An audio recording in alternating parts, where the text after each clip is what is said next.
Hello दोस्तों, free education team में एक बार फिर से आपका स्वागत है।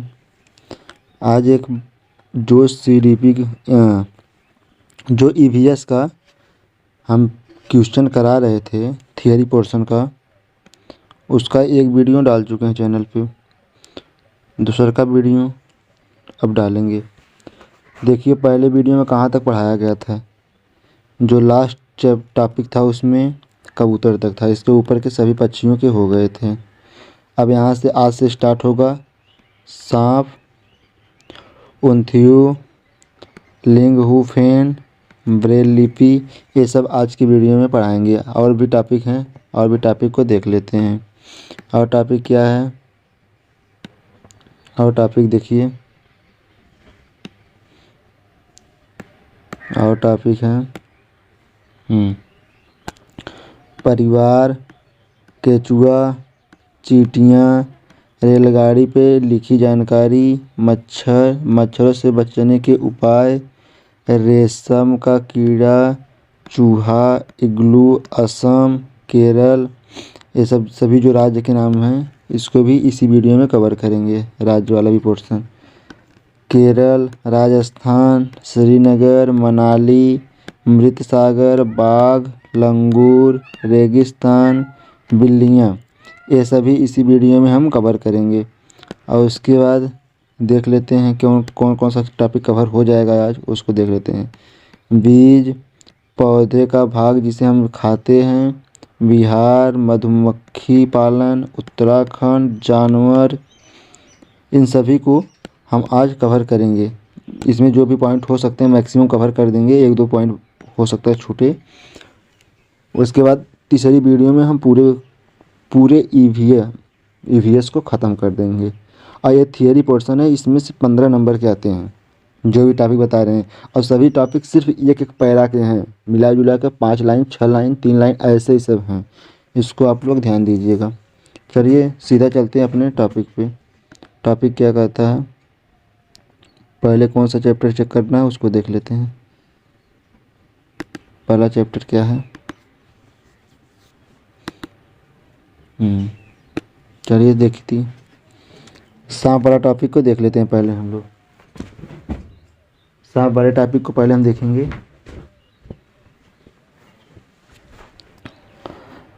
हमारे देश में 4 तरीके के जहरीले सांप पाए जाते हैं जिनके नाम निम्नलिखित हैं।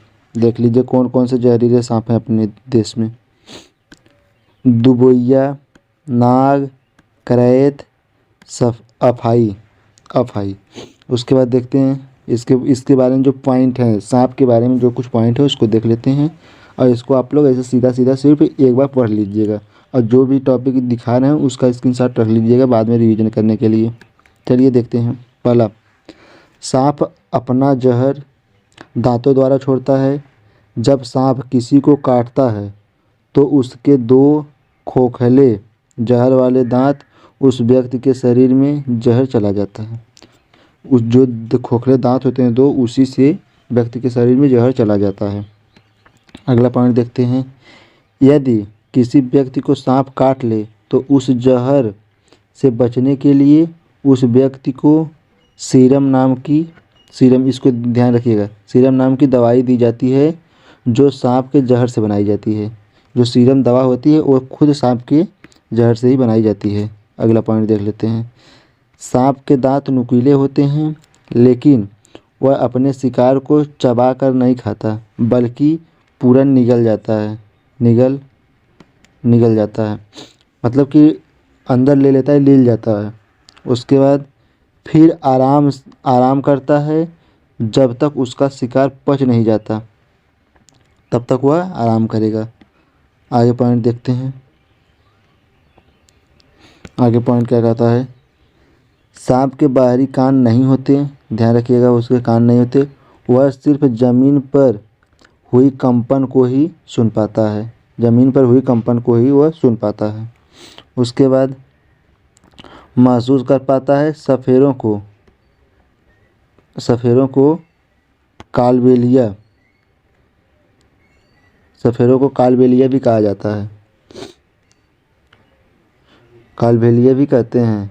कालबेलिया नाच में सांप जैसी मुद्राएं होती हैं। आप उस मुद्रा को श्रीदेवी की मूवी में देख भी सकते हैं। जो कालबेलिया नामक नाच होता है, सांप जैसी मुद्राओं में होता है वह नाच, वह श्रीदेवी की मूवी में है, जिसमें वह नागिन बनी थी। जिस मूवी में श्रीदेवी नागिन बनी थी उसमें है। उसके बाद अगला पॉइंट देखते हैं। कालबेलिया जाति के रोशन नाथ, ध्यान रखिएगा, कालबेलिया जाति के रोशन नाथ जी अपनी जाति में बहुत मशहूर थे। वह बहुत आसानी से खतरनाक और जहरीले सांप को पकड़ लेते थे। उनके पकड़ने का तरीका काफ़ी अलग था। सबसे पहले वह अपनी धड़कनों को शांत करते थे, जिससे जब वह सांप को पकड़ने जाते थे तब वह उनकी ध्वनि को महसूस कर पाता था, जिससे उसे प्रतीत होता था कि इस शख्स से मुझे कोई खतरा नहीं है, क्योंकि वह शांत है। वो इतना अपने दिल के धड़कन को शांत कर लेते थे कि सांप को लगता था इनसे हमें कोई खतरा नहीं है। उसके बाद देखते हैं अगला पॉइंट। बीन, तुम्बा, खंजरी और ढोल, यह सभी सूखी लौकी से बनाए जाते थे। केवल ढोल के अलावा बाकी तीनों सूखी लौकी से बनाए जाते थे। ढोल के अलावा सभी सूखी लौकी से बनाए जाते थे। अगले पॉइंट को हम देख लेते हैं। अब ये सभी पॉइंट को ऐसे ही आप याद रखिएगा। सीधा सीधा ये पॉइंट डायरेक्ट पूछता है ऑप्शन में ही। अगला पॉइंट देख लेते हैं। सांप किसान मित्र, लेकिन केचुआ को किसान का मित्र कहा जाता है, इसको ध्यान रखिएगा। सांप किसान मित्र भी है क्योंकि सांप खेतों में फसलों को चूहों से बचाने में मदद भी करता है। अगला पॉइंट देखते हैं।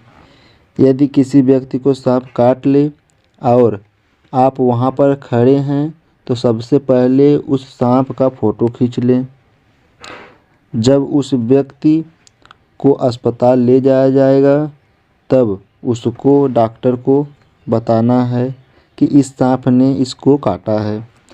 तब वह डॉक्टर तुरंत पहचान जाएगा और इसको किस प्रकार की एंटीडोज देना है, वह तुरंत पहचान जाएगा कि इस व्यक्ति को किस प्रकार का एंटीडोज देना है, क्योंकि वह उस सांप को पहचान चुका है। चलिए अगले पॉइंट को देखते हैं। पकाने के कई प्रकार होते हैं, जैसे भूनकर पकाइए, उबाल कर पकाइए, तल कर पकाइए। अगला ऑप्शन देख लेते हैं। अगला क्या है, आ गया यहाँ पे देखिए, सेक कर पकाइए। पकाने के 4 प्रकार हैं, और भी प्रकार हैं, 4 मुख्य रूप से ध्यान दीजिएगा। अब उंथियु के बारे में देख लेते हैं। उंथियु क्या है, इसके बारे में जानना ज़रूरी है। चलिए, सर्दियों में खेत में ही ताज़ी सब्जियों को मसालों के साथ एक मटके में भरकर, ध्यान रखिएगा, एक मटके में भरकर और उसको सील बंद कर देते हैं। ध्यान रखिएगा। कोयले के अंगारों में मटके को उल्टा रखकर सब्जी को पकाया जाता है और इस पकी सब्जी को ही उंधियू कहते हैं। ध्यान रखिएगा। कोयले के अंगार में मटके को उल्टा रखेंगे, उसमें जो सब्जी पकाएंगे उसी पकाई हुई सब्जी को ही उंधियू कहते हैं। और उंधियू का मतलब गुजराती में उल्टा होता है। उंधियू का मतलब गुजराती में उल्टा होता है। अगला पॉइंट देखते हैं। उंधियू के साथ मिट्टी के चूल्हे में पकी बाजरे की रोटियों को खाया जाता है। जो सब्जी उसमें पकती है उंधियू वाली, उसके साथ बाजरे की रोटियां भी खाया जाता है। साथ में मक्खन, दही, छाछ भी ली जाती है। ध्यान रखिएगा इस पॉइंट को। ये पॉइंट सीधा सीधा ऑप्शन में दे देता है, इसको याद रखेंगे। लिंग हु फेन, ये तो कई बार क्वेश्चन, मतलब लगभग हर बार पूछा है ये सीटेट के एग्जाम में, इसको ध्यान देंगे। लिंग हु फेन सांप के मांस से बनाया जाने वाला एक पकवान है जिसे हांगकांग में खाया जाता है। अब इसको ध्यान रखिएगा, ये अगर पूछ लिया लिंग हु फेन कहाँ का प्रसिद्ध पकवान है, तो हांगकांग का प्रसिद्ध पकवान है। लिंग हु फेन किससे बनाया जाता है, तो वह सांप के मांस से बनाया जाता है। इस प्रकार से इसको ध्यान रखिएगा। चलिए ब्रेल लिपि के बारे में जान लेते हैं। ब्रेल लिपि से बहुत ही इम्पोर्टेंट क्वेश्चन पूछे गए हैं हमेशा, इसको भी ध्यान रखेंगे। क्या क्वेश्चन है? लुइस ब्रेल फ्रांस के रहने वाले थे। ध्यान रखिएगा, कहाँ के रहने वाले थे? फ्रांस के रहने वाले थे। 3 साल की उम्र में वह अपने पिता के औजारों से खेल रहे थे और खेलते हुए उनके साथ एक घटना घटी जिनसे उनकी आंखों की रोशनी चली गई, क्योंकि जिस औजार से खेल रहे थे उस औजार से किसी प्रकार से उनके आंखों में लग गया। आंखों में लगने की वजह से उनकी आंख की रोशनी चली गई। अगले पॉइंट को देखते हैं। लुइस ब्रेल पढ़ाई में बहुत रुचि रखते थे, तो वह पढ़ने और लिखने के लिए विभिन्न तरीके सोचने लगे, क्योंकि उनकी आंख चली गई थी और उनको पढ़ना भी था, तो विभिन्न तरीके सोचने लगे। और फिर उन्होंने एक तरीका निकाला जो बाद में लुइस स्क्रिप्ट के नाम से भी जाना गया। अगला पॉइंट देख लीजिए। एक मोटे कागज़ पर एक नुकीले चीज़ से 6 बिंदुओं को, ध्यान रखिएगा ब्रेल लिपि में कितने बिंदुओं का यूज हुआ है? 6 बिंदुओं का, हमेशा ध्यान रखिएगा, एक क्वेश्चन कई बार पूछा गया है। 6 बिंदुओं को उभारा जाता है, फिर उभरे हुए बिंदुओं पर उंगलियों के सहारे उन्हें स्पर्श करते हुए पढ़ा जाता है। ध्यान रखेंगे 6 बिंदु पर आधारित है, ये हमेशा याद रखेंगे। यह ब्रेल लिपि कहलाती है, मतलब जो उभरा हुआ बिंदु है उसी को ब्रेल लिपि कहते हैं। यह स्क्रिप्ट 6 बिंदुओं पर आधारित है। देखिए ऊपर भी दिया था, यहाँ पे भी एक, क्योंकि हमेशा क्वेश्चन पूछा गया है कितने बिंदुओं पर आधारित है, तो 6 बिंदुओं पर आधारित है। चलिए अगला टॉपिक को देखते हैं। अगला टॉपिक क्या है? परिवार। परिवार के बारे में देख लेते हैं। न्यूक्लियर फैमिली, एकल परिवार में माँ बाप और उनके बच्चे होते हैं। दूसरा का देखिए जॉइंट फैमिली। जॉइंट फैमिली जबकि संयुक्त परिवार में पूरा परिवार होता है, जैसे दादा दादी, चाचा बुआ, माँ बाप और बच्चे होते हैं, या नाना नानी, मौसा मौसी, मामा मामी, माँ बाप और बच्चे होते हैं। ध्यान रखिएगा, एकल परिवार में सिर्फ माँ बाप, उनके बच्चे, और उसके बाद जॉइंट परिवार में दादा दादी, चाचा चाची, बुआ, माँ बाप, बच्चे सभी होते हैं। चलिए अगले क्वेश्चन को अगला टॉपिक देखते हैं। अगला टॉपिक है केचुआ के बारे में। केचुए के बारे में भी हमेशा पूछा गया, क्योंकि इसे किसान मित्र भी कहा जाता है। चलिए देखते हैं। केचुए ज़मीन में छेद बनाकर मिट्टी को मुलायम कर देते हैं। ज़मीन को उन छेदों से हवा पानी मिल जाता है और ज़मीन उपजाऊ हो जाता है। केचुए मृत पत्तियां और पौधे को खा जाते हैं और उनके मल से ज़मीन उपजाऊ बनती है। केचुए को किसान का मित्र भी कहा जाता है, क्योंकि यह किसान की मदद करते हैं, खेत को उपजाऊ बनाते हैं, जिससे किसान की आमदनी बढ़ जाती है। चलिए अगले चैप्टर पे ध्यान रखेंगे, इसको जो बताए हैं सभी पॉइंट को, एक एक पॉइंट को ध्यान रखेंगे। चलिए अगले टॉपिक भी देखते हैं। अगला टॉपिक है चींटियाँ के बारे में। चींटियों के बारे में क्या देखेंगे? पहली पॉइंट क्या कहती है? चींटियाँ मिलजुल कर रहती हैं, ये तो देखेंगे। चींटियों का काम बटा हुआ रहता है। रानी चींटी अंडे देती है। सिपाही चींटी बिल का ध्यान रखती है। ध्यान रखेंगे, रानी चींटी जो होती है वही अंडे देती है, इस पॉइंट को नोट करेंगे। और सिपाही चींटी जो होती है, सिपाही का मतलब ही ध्यान रखना होता है, तो ध्यान रखती है वो। दूसरा पॉइंट देखेंगे, काम करने वाली चींटियाँ भोजन ढूंढ कर लाती हैं। ध्यान रखेंगे, जो काम करने वाली चींटियाँ हैं वो भोजन ढूंढकर बिल तक लाती हैं। इस प्रकार सभी चींटियों के अपना अपना काम करती हैं।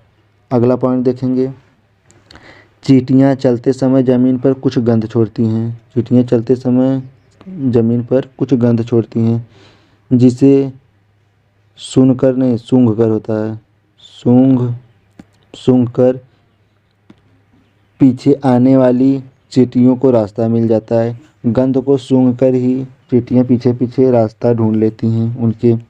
अगला पॉइंट देखेंगे, अगर वह चींटी कहीं दूर निकल जाती है तो अपनी गंध की वजह से वापस अपने स्थान तक लौट आती है। अगर कोई चींटी गलती से कहीं दूर तक चली गई तो वह उसी गंध के अनुसार वह फिर से वापस अपने उसी स्थान पर पहुंच जाती है।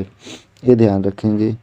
और उसके बाद देखेंगे, दीमक होता है और ततैया, यह भी इसी समूह के हैं। यह भी इसी प्रकार की बिहेव करते हैं, यह भी इसी प्रकार से रहते हैं।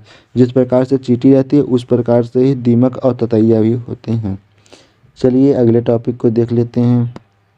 अगला टॉपिक है रेल टिकट के बारे में। इसको कवर करते हैं। देखिए, रेल टिकट में लिखी जानकारी के बारे में देखना, क्या क्या जानकारियाँ रेल टिकट पे लिखी होती हैं, ये ध्यान रखेंगे। एक क्वेश्चन भी कई बार पूछा है। ट्रेन का नंबर लिखा होता है, ध्यान देंगे। उसके बाद ट्रेन का नाम लिखा होता है। उसके बाद सफ़र शुरू होने का तारीख तथा समय लिखा होता है, ध्यान देंगे। और उसके बाद गंतव्य स्थान तक पहुंचने का तारीख तथा समय लिखा होता है। ठीक है दोस्तों, ध्यान देंगे। टिकट प्रारंभ होने का स्थान लिखा रहता है। टिकट समाप्त होने का स्थान तथा स्थान का नाम लिखा रहता है। बर्थ नंबर लिखा होता है। किराया लिखा होगा। दूरी कितनी है, कितनी दूर जाना है वो लिखा रहेगा। PNR नंबर लिखा रहता है और श्रेणी लिखी होती है। ध्यान देंगे दोस्तों, क्या क्या है, ट्रेन नंबर है, ट्रेन का नाम है, और सफ़र शुरू होने का तारीख और समय है, और गंतव्य स्थान तक पहुंचने की तारीख और समय है, मतलब कि जहां से सफ़र शुरू हो रहा है और जहां पर पहुंच रहे हैं दोनों का तारीख और समय लिखा होता है। टिकट जो है प्रारंभ होने का स्थान लिखा रहता है, कहाँ से प्रारंभ हो रहा है। टिकट समाप्त होने का स्थान लिखा होता है। बर्थ का नाम लिखा रहेगा, किराया लिखा रहेगा, कुल दूरी लिखी रहेगी, PNR नंबर लिखा रहेगा, और श्रेणी जैसे जनरल हो गया, स्लीपर हो गया, AC हो गया, वो श्रेणी होती है। चलिए अगले टॉपिक को देखते हैं। अगला टॉपिक क्या कहता है, अगला टॉपिक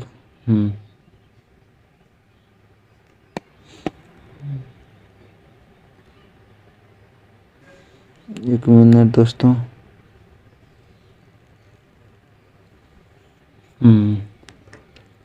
इसके नीचे भी कुछ है, इसको देख लेते हैं। अगला टॉपिक मच्छर के बारे में देखेंगे। मच्छर के बारे में अगला टॉपिक है, इसको देख लेते हैं। क्या है, पहला पॉइंट, मच्छर के बारे में एक एक पॉइंट को ध्यान से देखेंगे। मच्छर हमारे शरीर के गंध, खासकर पैर के तलवे, ये ध्यान रखेंगे। हमारे शरीर की गंध और खासकर पैर के तलवे की और हमारे शरीर की गर्मी से हमें ढूंढ लेते हैं।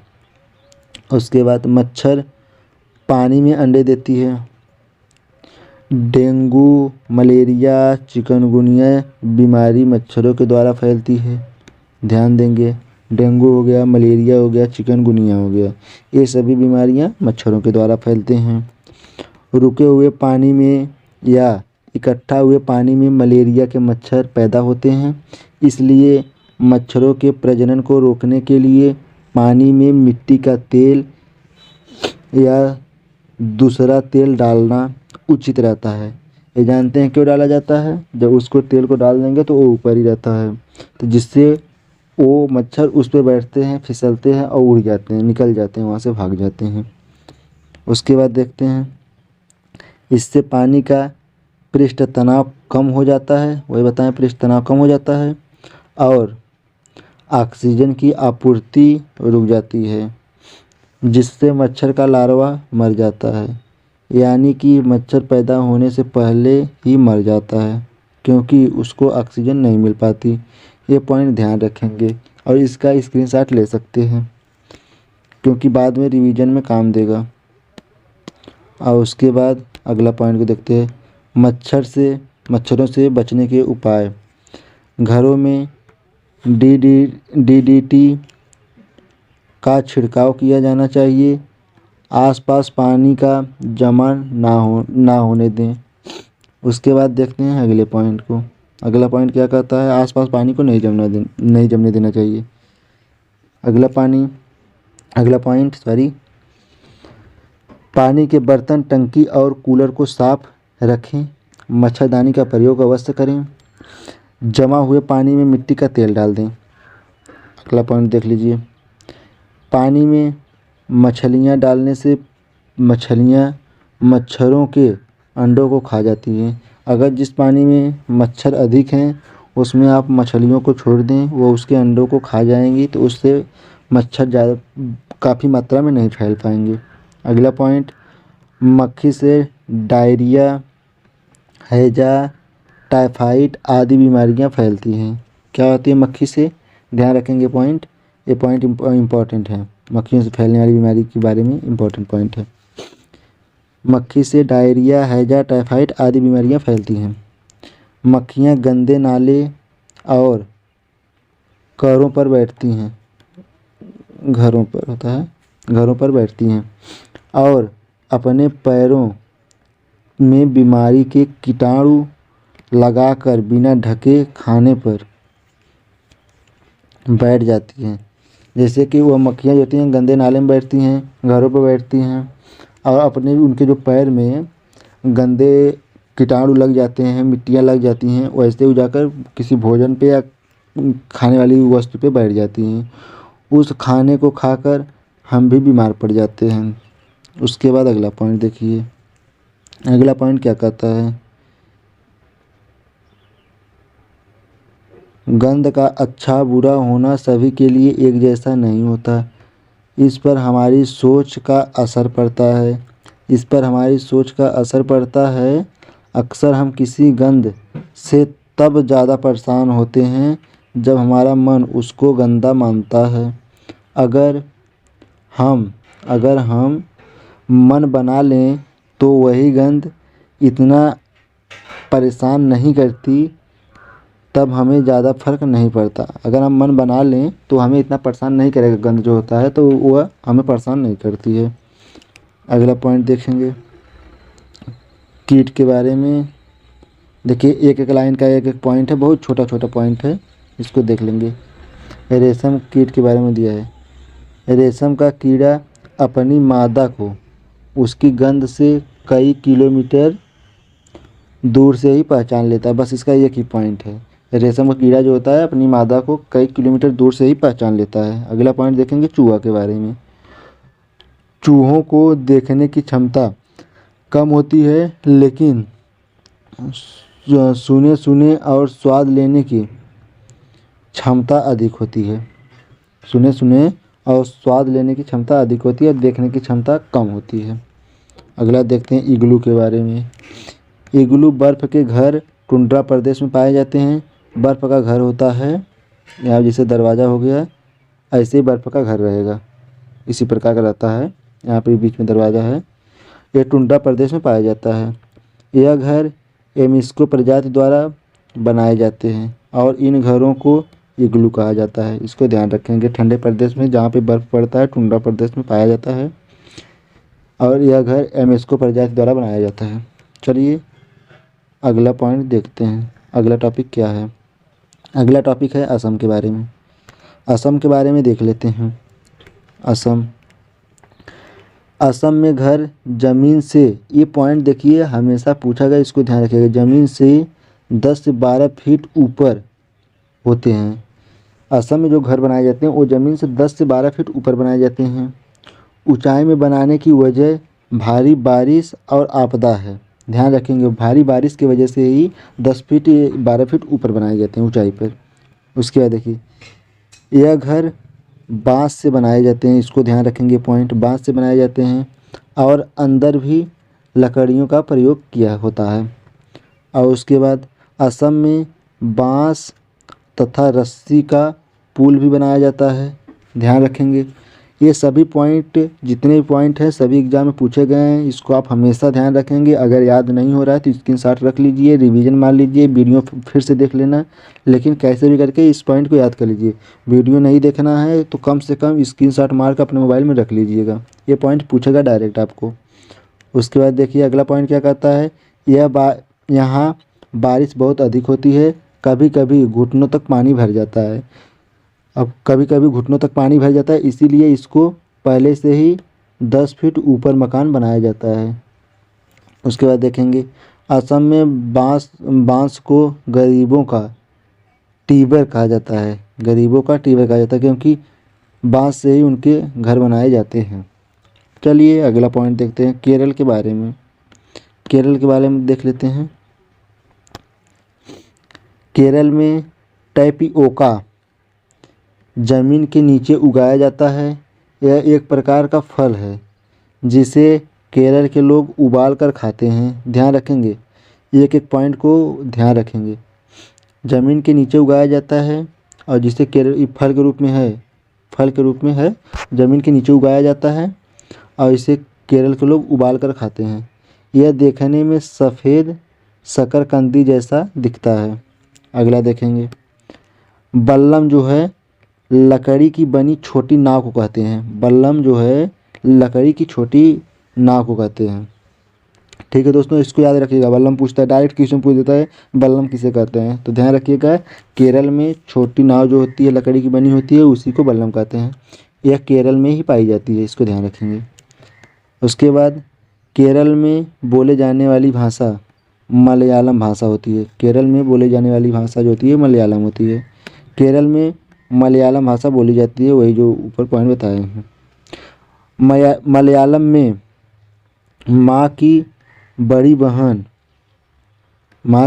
बहन को मलयम्मा और नानी की, ध्यान रखेंगे मलयालम में जो बोल रहे हैं ये भाषा है।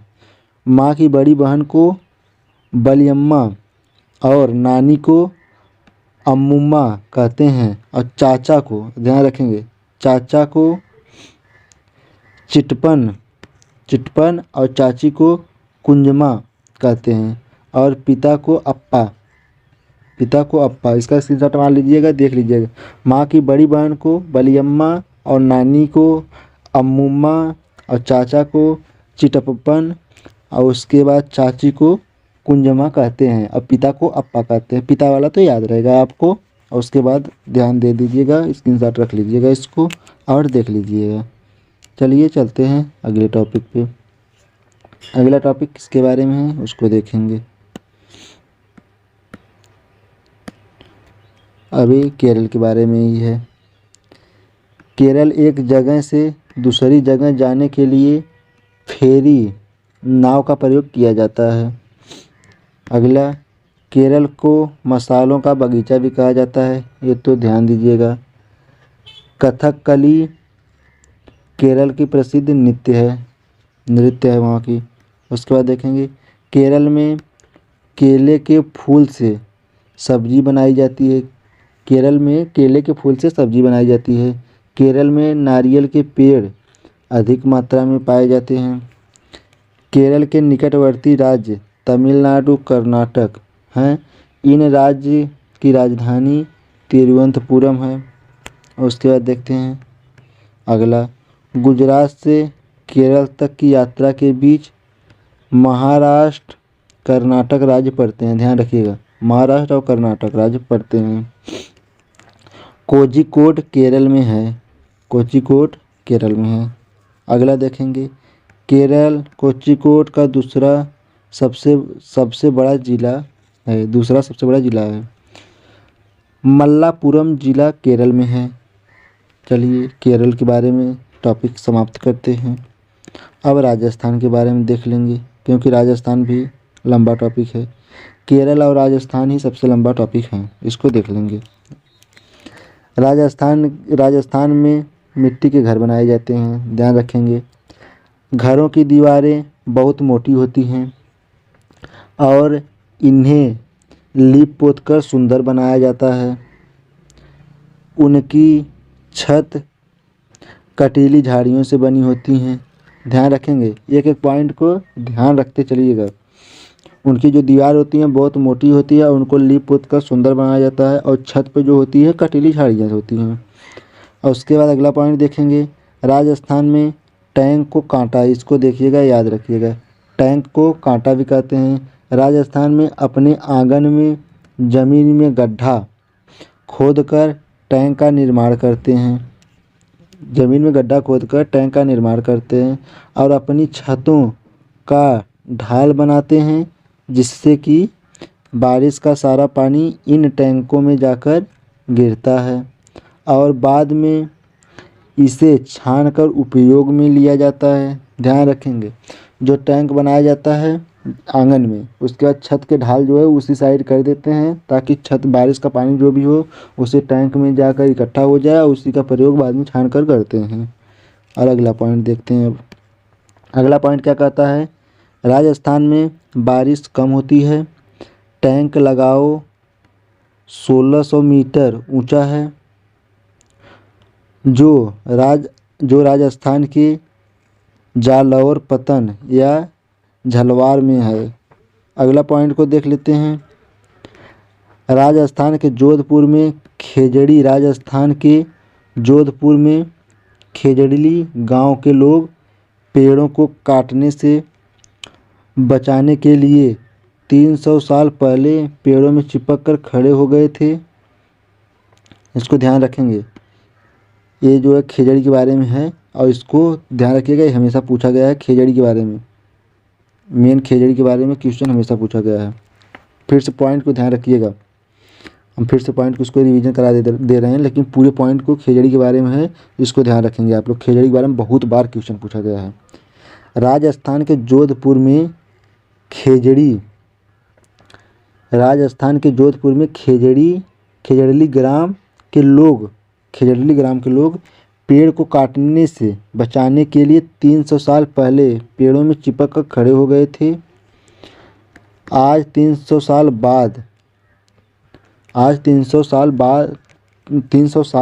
बाद के बाद भी यहाँ के लोग बिश्नोई कहलाएं। ध्यान रखेंगे, वहाँ के लोग जो हैं बिश्नोई कहलाएं। वे पेड़ों और जानवरों के प्रति संवेदनशील हैं और इनकी रक्षा करते हैं। अब अभी भी वो लोग बिश्नोई कहलाते हैं, क्योंकि वो लोग पेड़ की रक्षा करते हैं और जानवरों की रक्षा करते हैं, इसलिए उनको बिश्नोई कहा जाता है। अगले पॉइंट को देखेंगे, यहाँ शिकार करना और पेड़ों को काटना वर्जित है।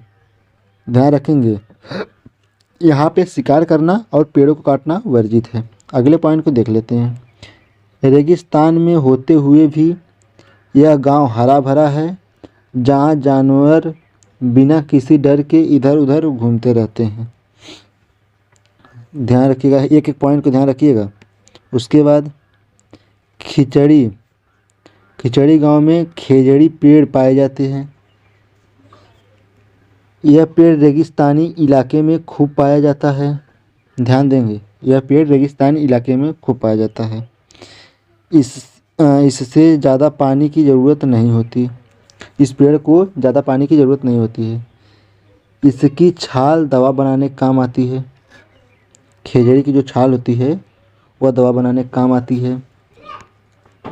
इसकी लकड़ी को कभी कीड़ा नहीं लगता। ध्यान देंगे, इसकी फलियों से सब्जी बनाई जाती हैं। पत्तियों को यहाँ रखने वाले जानवर खाते हैं। इसकी लकड़ियों से लोग अपने चौखट भी बनाते हैं। ध्यान रखेंगे, ये सभी पॉइंट जो भी हैं आप लोग ध्यान में रखेंगे और इसका स्क्रीनशॉट ले लेंगे, क्योंकि खेजड़ी वाले से हमेशा आया है क्वेश्चन। चलिए श्रीनगर के बारे में देख लेते हैं, ये भी थोड़ा सा लंबा टॉपिक हो सकता है। चलिए श्रीनगर के बारे में देखते हैं।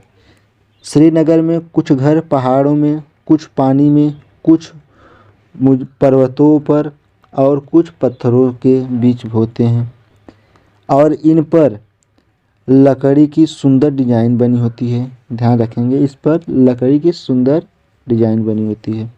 अगले पॉइंट को देखते हैं। देखिए, अभी असम के बारे में बताया तो उसमें 10 से 12 फीट ऊपर बनाया जाता है और बांस के बनाए जाते हैं, बांस और लकड़ी के। अब इसके बारे में देख लीजिए।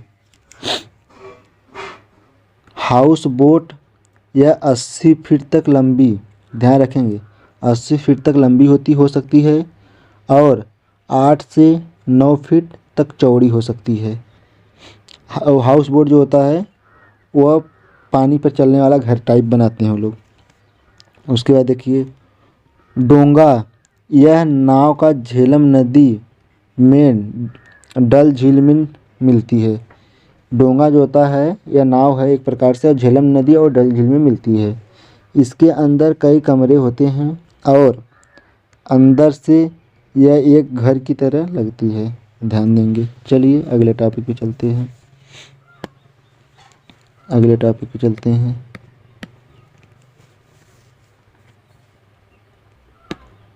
अगला टॉपिक क्या कहता है, इन पर लकड़ियों के सुंदर डिजाइन बनाए जाते हैं, वो बताए हैं। इसके छत पर डिजाइन होता है, उसे खत्म बंद कहते हैं। जो डिजाइन होता है छत पर उसे खत्म बंद कहते हैं, यह ध्यान रखेंगे। उसके बाद देखिए कश्मीर के गांव में घर पत्थर के बने होते हैं, ध्यान देंगे कश्मीर के गांव में घर पत्थर के बने होते हैं। ढलान वाली छतें होती हैं, क्योंकि ढलान वाली छतें इसलिए बनाई जाती हैं कि जो वहाँ पे पानी बरसा सॉरी जो बर्फ़ गिरता है ताकि बर्फ़ जो है नीचे फिसल कर चला आए, तो इसलिए ढलान वाली छतें होती हैं। कुछ पुराने घरों में विशेष प्रकार की खिड़कियाँ होती हैं और उसके बाद जो दीवारों पर निकली होती हैं इन्हें टैब कहा जाता है, ध्यान रखेंगे। उसके बाद इनमें सुंदर डिजाइन बना होता है और उसके बाद सभी प्रकार की डिजाइनें इसमें बनाई जाती हैं। उसके बाद अगला पॉइंट को देख लेते हैं।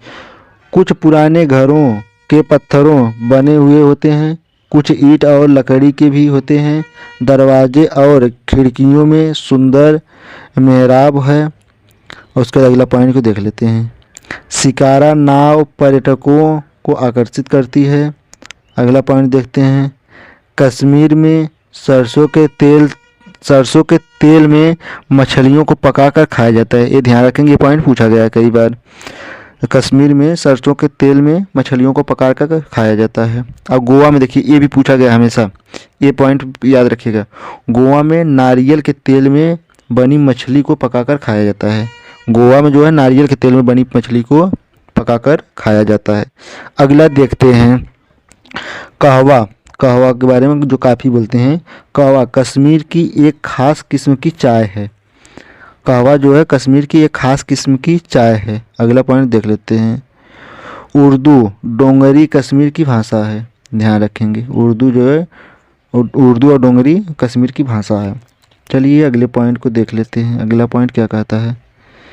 अगले पॉइंट के बारे में जानते हैं, मनाली के बारे में। मनाली के बारे में भी 2 पॉइंट इंपॉर्टेंट है, इसको देख लेते हैं।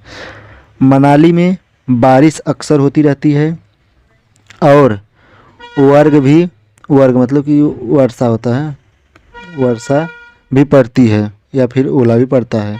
यहाँ का मौसम ठंडा और सुहाना होता है। यहाँ घर पत्थर और लकड़ियों के बने होते हैं जिनकी छतरी ढालू होती है, क्योंकि यहाँ पर भी बर्फ़ पड़ती है इसलिए जो छत होती हैं उनकी ढालू होती हैं। उसके बाद अगला देखते हैं मृत सागर के बारे में। मृत सागर के बारे में कुछ पॉइंट हैं, उसको देख लेते हैं। क्या है कुछ पॉइंट। आपने अक्सर देखा होगा कि सागर में लोग डूब जाते हैं, लेकिन एक ऐसा सागर है, ध्यान रखेंगे, एक ऐसा सागर है जिसमें शरीर बिना किसी मूवमेंट के तैरता रहता है, तैरता रहता है, बिना मूवमेंट के तैरता रहता है। वैसे तो सभी सागरों में पानी में नमक होता है, लेकिन मृत सागर दुनिया का सबसे नमकीन सागर होता है, सबसे नमकीन सागर है, ध्यान रखेंगे। मृत सागर जो है वो दुनिया का सबसे नमकीन सागर है और इसमें जो है अगर आप लेट जाएंगे पानी के ऊपर तो इतना नमकीन है, इस वजह से उस पर आराम से आप तैरेंगे, आराम से तैरते रहेंगे, किसी मूवमेंट के भी उस पर आप तैरते रहेंगे। उसके बाद अगला देखते हैं।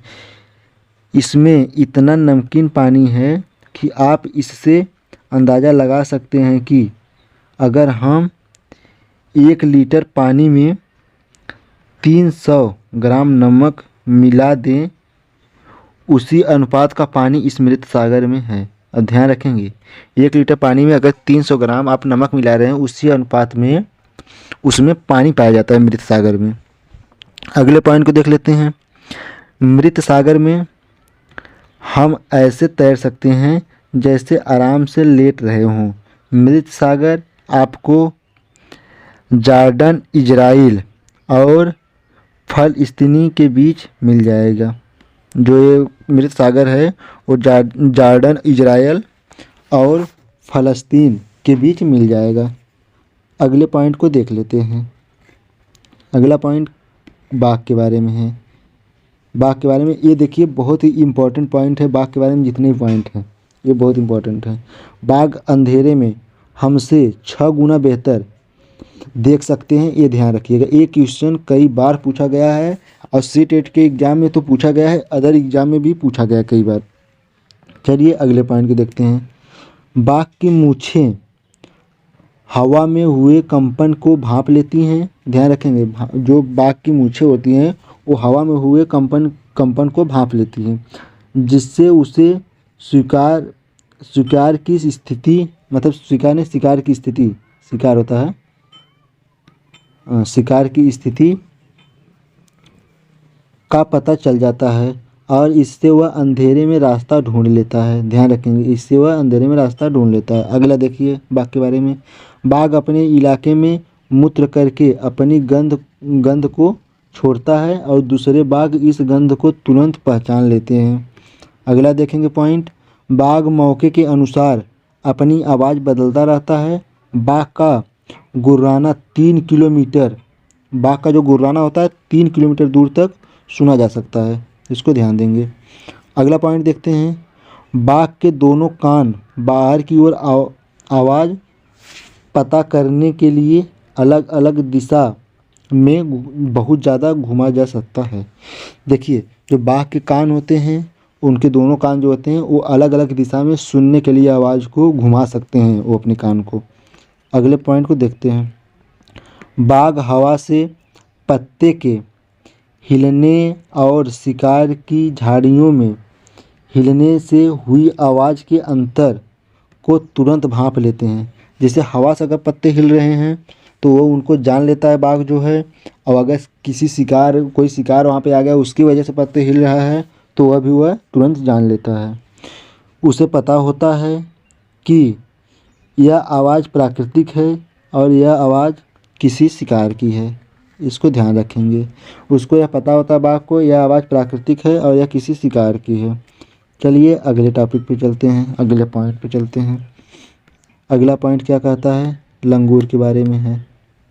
अगला पॉइंट लंगूर के बारे में है। चलिए देख लेते हैं लंगूर के बारे में। लंगूर जंगल में ऊंचे पेड़ पर बैठकर अपने आसपास आती मुसीबतों को देखकर एक खास तरह की आवाज़ निकालता है और अपने साथियों को संदेश देता है, जिससे उसके साथी चौकन्ना हो जाते हैं। अब आइए रेगिस्तानी ओक के बारे में पढ़ लेते हैं, जो कि रेगिस्तानी ओक इन टॉपिकों से सबसे महत्वपूर्ण टॉपिक है। लगभग सीटेट के सभी एग्ज़ाम में इस टॉपिक से क्वेश्चन बने हुए हैं। तो हम पहले रेगिस्तानी ओक के बारे में ज़रूर पढ़ेंगे क्योंकि ये बहुत ही खास टॉपिक है। चलिए रेगिस्तानी ओक क्या कहता है, पहला पॉइंट देखते हैं। ऑस्ट्रेलिया में रेगिस्तानी ओक का पेड़ पाया जाता है। जो है ऑस्ट्रेलिया में रेगिस्तानी ओक का पेड़ पाया जाता है, जिसकी ऊंचाई 11 से 12 फीट होती है। ध्यान रखेंगे, जिसकी ऊंचाई 11 से 12 फीट होती है और इसकी पत्तियां बहुत कम मात्रा में होती हैं। इसकी जो पत्तियां होती हैं बहुत कम मात्रा में होती हैं, ध्यान रखेंगे। अगले पॉइंट को देखिए। वह पेड़ की जड़ों ज़मीन के अंदर 250 फीट से 300 फीट तक रहती हैं। अब ध्यान रखेंगे, जो उनकी जड़ होती हैं 250 से 300 फीट गहरी होती हैं और ऊंचाई जो उसकी होती है सिर्फ 11 से 12 फीट तक होती हैं। और जब तक पानी तक उनकी जो जड़ होती हैं इतनी नीचे जाती हैं, जब तक कि वह पानी तक न पहुंच जाए तब तक उनकी जड़ें बढ़ती रहती हैं। उसके बाद देखिए पानी पेड़ के तने में जमा रहता है। जो पानी होता है वो पेड़ के तने में जम जाता है। अगले पॉइंट को देखते हैं। जब कभी इस लायक क्या है, जब कभी इस लायक में पानी नहीं होता, लायक मतलब नहीं इलाका होता है, वहाँ पर जिस एरिया जो क्षेत्र होता है उसको लायक बोलते हैं। तो उस एरिया में जब पानी नहीं रहता है, पानी की कमी हो जाती है, तो वहाँ के लोग इसके तने के अंदर एक पतला सा पाइप डालकर पानी निकाल लेते हैं। ध्यान देंगे, उस पेड़ के तने के अंदर एक पतला सा पाइप डालकर और पानी को निकाल लेते हैं। चलिए दोस्तों, आज का टॉपिक यहीं पर समाप्त करते हैं और अगले वीडियो में टॉपिक को स्टार्ट करेंगे सब्जियां से। ध्यान रखेंगे, अगला टॉपिक रहेगा सब्जियां और उसके बाद के बहुत ज़्यादा टॉपिक नहीं बचे हैं, 2 वीडियो में हम पूरे और कवर कर देंगे। चलिए साथियों, अगर चैनल पर पहली बार आए तो सब्सक्राइब जरूर कर लेना साथियों, और वीडियो आपको ऐसा ही मिलता रहेगा। धन्यवाद दोस्तों।